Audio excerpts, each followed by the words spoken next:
咱们来看一下批量路径输出、路径输出、路径模拟这3个工作模块如何应用。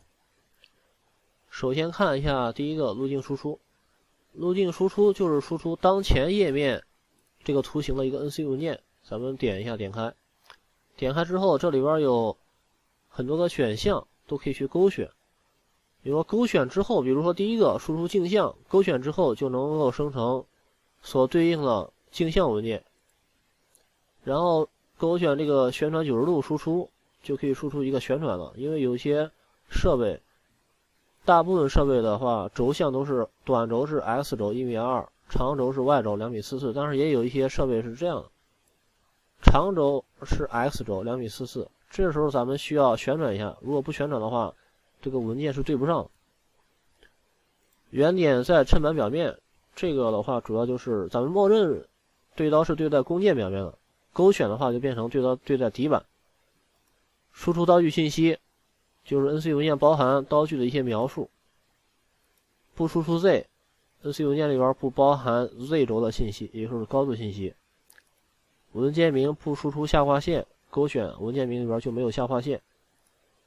输出 D×F 格式，还有这个按刀具单独输出刀轨。这个的话，比如里边有3把刀 T1、T2、T3， 它会分别生成3个文件，就是第一个文件比如就是全是 T1， 第二个就是 T2， 第3个文件就是 T3。然后咱们点生成刀轨，这样的话可以选择咱们文件所要存放的地方，文件名也可以自己单独去改保存。这样就生成了。生成之后咱们可以用这个路径模拟去看一下，找到桌面上008，打开，就是这样一个文件。当然了，这里边咱们也可以去选择去看是哪把刀，比如这个是 T3， 然后坐标在什么地方，这里边可以显示这个移动线或者不显示。咱们这个地方也可以去放大，比如我想看某一个地方，鼠标滚轮也可以放大缩小，或者是咱们这个有一个移动，这个的话可以移动，我把它往某一个地方移动。还有咱们这个地方可以去模拟走刀的一个情况，先走哪把刀，再走哪把刀。这是咱们软件自带的一个模拟工具。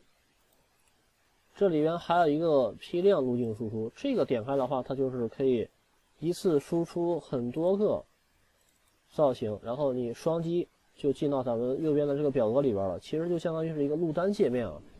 这里边咱们可以去填一些订单编号呀、客户名称，或者是你的一个安装地址呀、小区名字、交货的日期。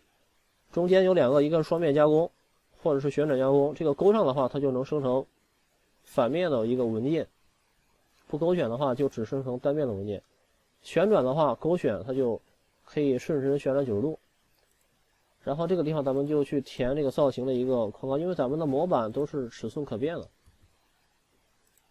门厚是多少？配刀方案，不同的方案可以有不同的刀型。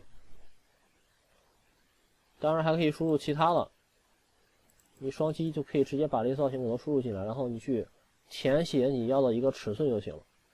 当然了，咱们也可以导入表格，比如说你直接做好了表格，在下边这个有很多功能选项，咱们可以直接导入。比如说我这边导入，你找到你之前做好了一个表格，就可以把它直接导入进来。导入进来之后了，然后就可以生产加工了。也可以导出表格，打印标签，咱们也可以打印相应的标签文件。当然了，我这个是一个模拟器，就这样一些，它显示了一个图形啊，然后有二维码啊，有相关的一些刀具方案或者是尺寸的一个信息。这个地方可以设置路径输出的一个位置啊，就是说你想把这个 NC 文件输出到什么地方，这个是默认的。就是说你设置好之后，它默认就输出到相应的位置。下边也可以设置一些这个对刀啊，或者是刀具信息啊、Z 值啊、下划线之类的。然后咱们就可以点输出。这个有一个绿色的进度条，输出完之后它会有一个提示。然后确定，咱们可以回到桌面我放在这个 NC 文件夹里边，可以来看一下。打开，这样的话，我这样6个文件，就都输出出来了。这个咱们就可以拷贝到雕刻机上去生产加工。这个就是咱们软件的一个路径输出、路径模拟，还有批量路径输出功能。